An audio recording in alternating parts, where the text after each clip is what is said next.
Hi, my name is Jamal, and I will be talking about our paper titled as Rethinking Class Balance Methods for Long-Tail Visual Recognition from a Domain Adaptation Perspective. Long-tail is a challenging problem because of the mismatch between the training and the testing distribution. Secondly, as the datasets grow, they become long-tailed.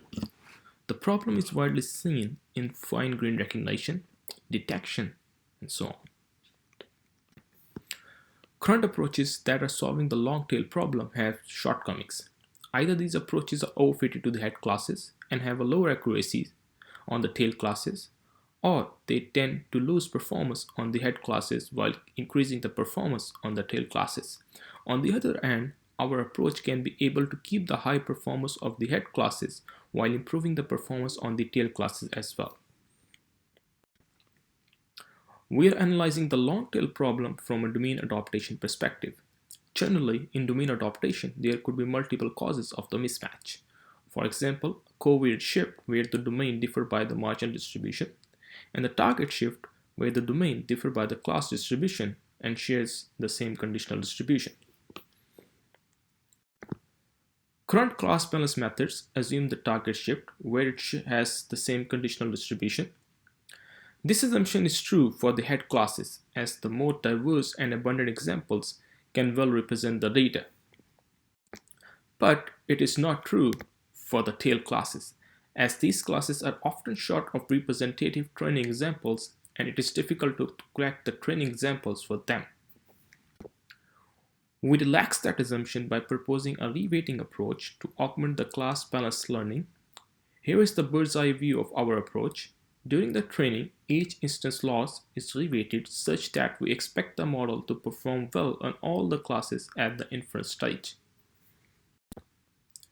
Our proposed approach is a two-component approach. As already mentioned, we expect our model to have the lower error at the inference time. By rearranging the equation using an importance sampling trick to connect the error with the source domain, we arrive on this equation. Current class balance methods only estimated the first part, assuming the epsilon is 0. In contrast to them, in our approach, the first component is calculated using the class-wise weighting, and the second part, which refers to the conditional distribution, is estimated by improving the meta-learning framework of learning to reweight. We improve the meta-learning framework from these different perspectives.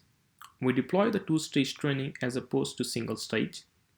We didn't clip the negative epsilon and didn't normalize the gradient, which allow our approach to serve for conditional weights in full real space. Quantitatively, we validate our approach by experimenting on 6 benchmark datasets. That includes artificially induced long-tail CFAR, ImageNet places, and naturally long-tail iNaturalist. On long-tail CFAR 10, we are able to outperform all the baselines on all 6 imbalance vectors. An imbalance vector is defined as the ratio of number of images in the first head class by the number of images in the last tail classes. More importantly, we compared to the current approaches like learning to reweight and MetaWeightNet, we are able to outperform them on all the imbalance vectors. As our approach is loss agnostic, we apply the reweighting algorithm with focal loss and LDM loss, and we're still able to beat the baselines on all 6 imbalance vectors. We really wanted to see the learned weights for each class. Here for visualization, we average them for each class, and you can see the change over the last 20 epochs. The learned conditional weights of the tail classes are more prominent than those of the head classes in most of the epoch. Moreover, the conditional weights of some of the head classes, for example, for the class 1st and class 4th, are even below 0 at certain epochs.